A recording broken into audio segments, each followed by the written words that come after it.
श्री राम परिवार के सब सदस्य को जय श्री राम। दोस्तों, आज वीडियो बनाने का कोई पर्टिकुलर मकसद नहीं है, बस कुछ चीज़ें ऐसी हो गई कि सोचा आपसे शेयर की जाए। कल एक कुंडली आई थी किसी भाई की, वो भाई हॉस्पिटलाइज हैं, तबीयत ज़्यादा ख़राब है और उनकी वाइफ ने फ़ोन किया, कहीं से मेरा नंबर मिला उनको, किसी ने बताया कि सर को दिखा दीजिए और उनसे बात हुई। तो आप जैसे जानते हैं कि हमारे ज़्यादातर उपाय जो हैं वो प्रसाद के ही होते हैं, मंदिर जाकर प्रसाद चढ़ाने के डिफरेंट देता हूँ, क्योंकि ये श्री राम शरण परिवार में माँ भगवती महाकाली श्री बालाजी महाराज की विशेष कृपा होती है। तो उन्हीं के द्वारा जो भी इंट्यूशंस होती हैं, उन्हीं के द्वारा जो भी हमें कोई क्लू मिलता है, हम उस हिसाब से उस पर्टिकुलर मंदिर में प्रसाद चढ़वा देते हैं। वही हुआ, उनको बताया गया, प्रसाद बताया गया, वो प्रसाद चढ़ा के आए और रात को ही उनको बाबा बजरंग बली ने दर्शन दे दिए। सुबह जब फ़ोन आया तो मुझे बताया कि ऐसा ऐसा हुआ। तो खैर, ये उनके लिए हो सकता है आश्चर्य की बात हो, लेकिन ये श्री राम शरण परिवार के लिए कोई नई बात नहीं है। पिछले 18-19 सालों से ऐसे चमत्कार यहाँ होते रहे। मैं चमत्कार ही बोलूँगा औरों के लिए तो, लेकिन हमारे लिए वो कृपा है। तो बाबा की कृपा होती रही है। और मुझे याद है कि मेरठ में ये एक अंकल जी थे हमारे, उनकी टांगे, ये तो नहीं कहूँगा पैरालाइज हो गया था, पर लेकिन टांगों ने काम करना बंद कर दिया था और वो सफदरजंग हॉस्पिटल में एडमिट थे। तो उनके बेटे को मेरे मित्र लेके आए थे मेरे पास। तो उनको जो प्रसाद और एक हवन छोटा सा बताया था, तो उससे 3 दिन बाद वो ठीक हो गए थे। उस समय उनको माँ महाकाली ने दर्शन दिए थे। ये कितनी अच्छी बात है।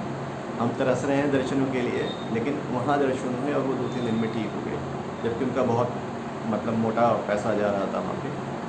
ऐसे ही एक महिला है यहाँ, उनकी शुगर बहुत नीचे आ गई थी। डॉक्टर कह रहे थे कि शायद कोमा में चली जाए, कुछ हो जाए, लेकिन वो भी माँ महाकाली की कृपा से ठीक हो गई। ऐसे बहुत उपाय हैं। और अभी रिसेंट के उपाय बताता हूँ। रिसेंटली क्या हुआ था, आपको याद हो तो कुछ समय पहले ही जब कोरोना शुरू हुआ था और लॉकडाउन लगा था, तो हमने एक कीर्तन की सीरीज़ शुरू करी थी, माँ भगवती और श्री बालाजी महाराज के नाम। तो आपको याद हो कि बाबा दर्शन देते थे या माता दर्शन देती थी, और कई लोगों को एक ही रूप में दर्शन देते थे। याद आया कुछ?